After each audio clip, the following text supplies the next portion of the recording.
Oi pessoal, tudo bem com vocês? Aqui é a professora Rayane e eu espero que vocês estejam todos bem. Nesse período de pandemia, esse terceiro período, a gente vai continuar as nossas aulas remotamente e a nossa aula de hoje vai ser sobre frações. E eu vou iniciar a aula de hoje com uma historiazinha de como surgiram as frações. As frações surgiram há mais ou menos uns 3.000 anos atrás, lá no Egito Antigo. Alguns agricultores tinham seus terrenos, à margem do rio Nilo. E quando o nível do rio subia, acabava que derrubando as cercas que delimitavam o terreno de cada agricultor. E daí, eles tinham que reconstruir novas cercas, medir o seu terreno novamente, e eles utilizavam uma unidade de medida específica. Por exemplo, se eles utilizavam uma corda, e certo agricultor tinha o seu terreno de 5 cordas e metade daquela corda, então seria 5 cordas e meia. Daí surgiu já a ideia de fração, surgiu um novo número, E a fração já foi mais definida quando os hindus criaram o sistema de numeração decimal, que a gente utiliza até hoje. Então, como tudo na matemática, as frações foram criadas a partir de necessidade. E as frações são usadas em várias situações do nosso dia a dia. Um exemplo bem simples é quando a gente vai fazer uma receita de bolo, por exemplo, que tem lá 3 xícaras e meia de farinha de trigo, 2 xícaras e meia de açúcar, 2 colheres e meia de achocolatado, se você for fazer um bolo de chocolate. Então, a fração está presente em vários momentos da nossa vida. Então, bora lá começar nosso vídeo de hoje com a explicação sobre frações. Aqui eu tenho uma pizza partida em 8 pedaços. Então, o todo dessa pizza é quanto? É 8. E se eu disser que eu comi um pedaço de pizza? Como é que eu represento em fração esse pedaço de pizza que está faltando? 1 é o pedaço que está faltando e a quantidade de pedaços que a pizza está cortada, eu coloco embaixo, que é 1/8. Que é o quê? 1 é um pedaço que está faltando e o 8 vai representar a quantidade de pedaços que a pizza foi cortada. Mas nas frações eu classifico o número que fica em cima e o número que fica embaixo. O número que fica em cima, eu chamo ele de numerador. E o número que fica embaixo, eu classifico ele como denominador. Denominador. Então, sempre o número que ficar em cima, que é as partes, eu vou chamar de numerador, e o número que fica embaixo eu vou chamar de denominador. Então, vou colocar bem aqui o que representa esse 1. O 1 representa o quê? A parte tomada, que é a parte que eu estou me referindo. E o 8 vai ser o total. O total eu sempre vou colocar embaixo. Então, se, por exemplo, a minha mãe comeu 2 pedaços de pizza, vou tirar aqui mais 2 pedaços. Então, quantos pedaços de pizzas foram comidos? Faltam quantos pedaços? 1, 2, 3. Então, é a parte que eu estou me referindo. 3 vai ser o meu numerador. E a pizza está cortada em quantos pedaços? Continua sendo em 8. Então, quem vai ser o meu numerador? O meu numerador vai ser quem? O número 3. Então, o 3 vai ser o numerador.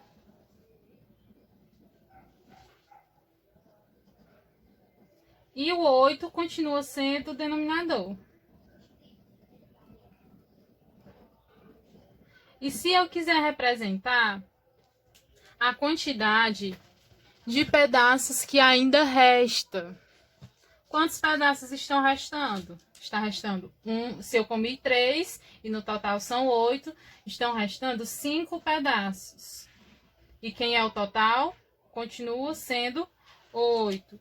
Então, quem vai ser o meu numerador? numerador vai ser o 5. E o denominador vai ser o 8.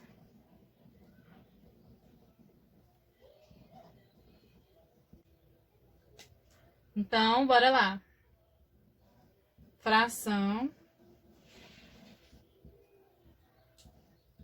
é a parte de um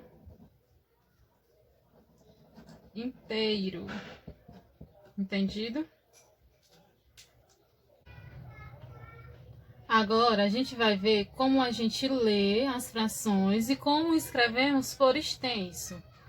O numerador da fração, pessoal, sempre eu vou ler e escrevê-lo normal. E o denominador eu vou ler e escrever de uma forma diferente, diferenciada. Então, por exemplo, aqui, 1 é o numerador e o 2 é o denominador. Então, eu vou escrevê-lo como 1/2. Toda vez que o denominador for o 2, eu sempre vou ler como meio. Aqui, o numerador eu escrevo e leio normal, 2, e quando o denominador for 3, eu vou chamá-lo de terço.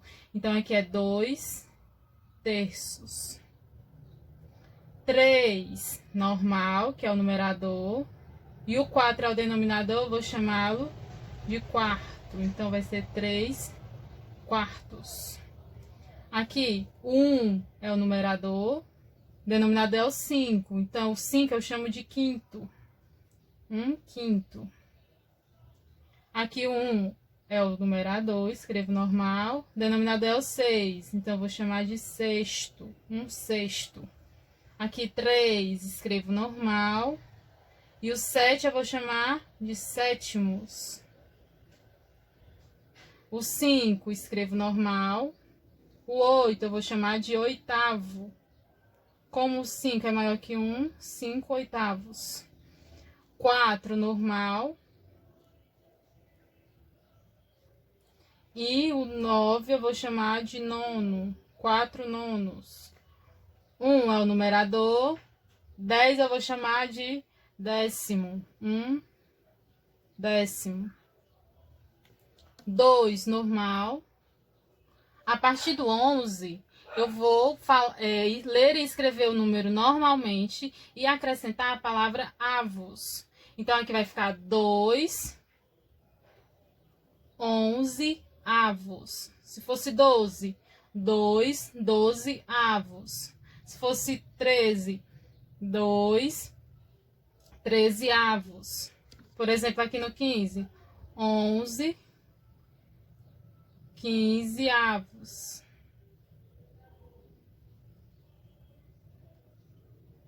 25, se o denominador for 25, 25 avos. A partir do 11, todos os outros números vão ser escritos e lidos normalmente e acrescentada a palavra avos no final. E o denominador, se o denominador for 100, eu chamo de 1 centésimo. Entendido? Agora, pessoal, a gente vai aprender a comparar fração. Vamos fazer a comparação de frações.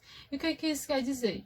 Eu vou observar duas frações e dizer se ela é maior ou menor que a outra. Entendido? Aí a gente tem duas situações. Quando os denominadores são iguais e quando eles são diferentes.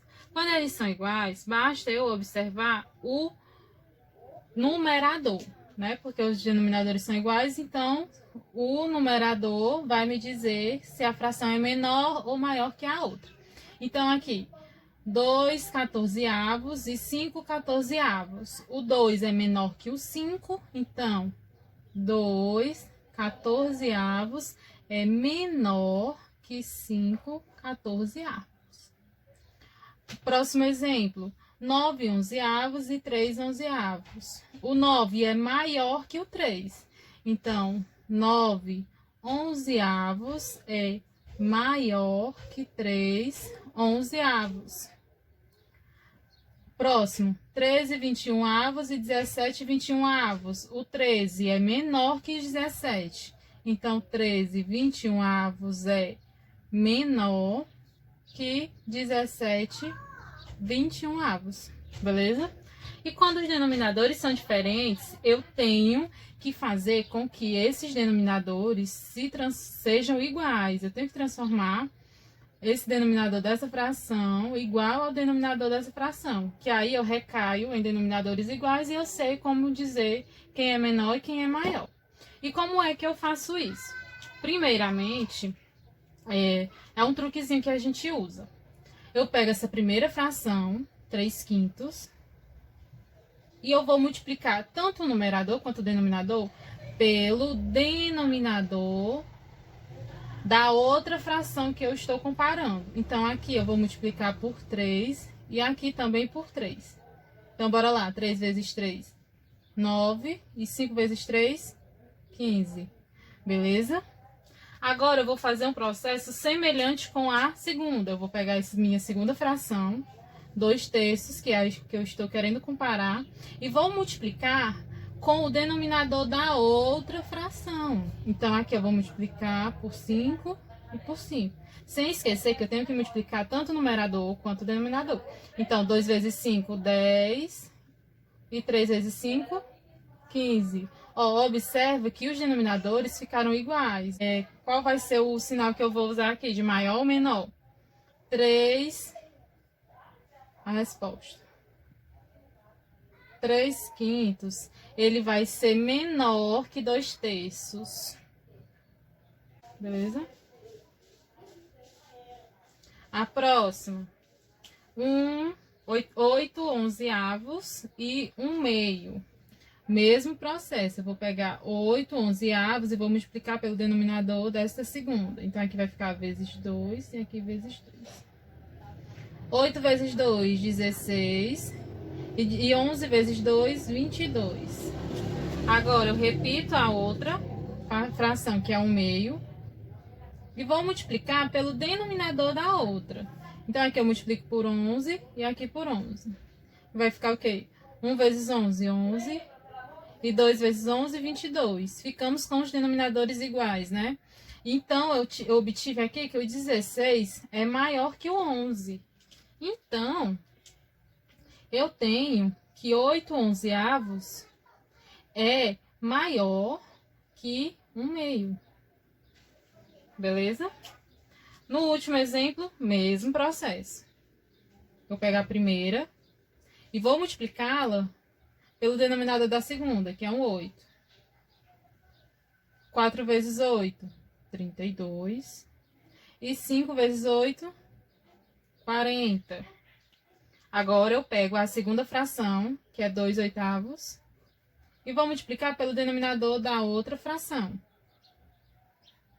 vezes 5. Sem esquecer que é o numerador e o denominador. Então, 2 vezes 5, 10. E 8 vezes 5, 40. Obtive denominadores iguais. Então, eu já tenho como comparar. 32 é maior que 10, né? Então, eu tenho que 4/5 vai ser maior que 2/8. Beleza? Então, pessoal, espero que vocês tenham gostado do vídeo de hoje. E façam a atividade com capricho, hein? Tchau, tchau e até a próxima. Cheiro!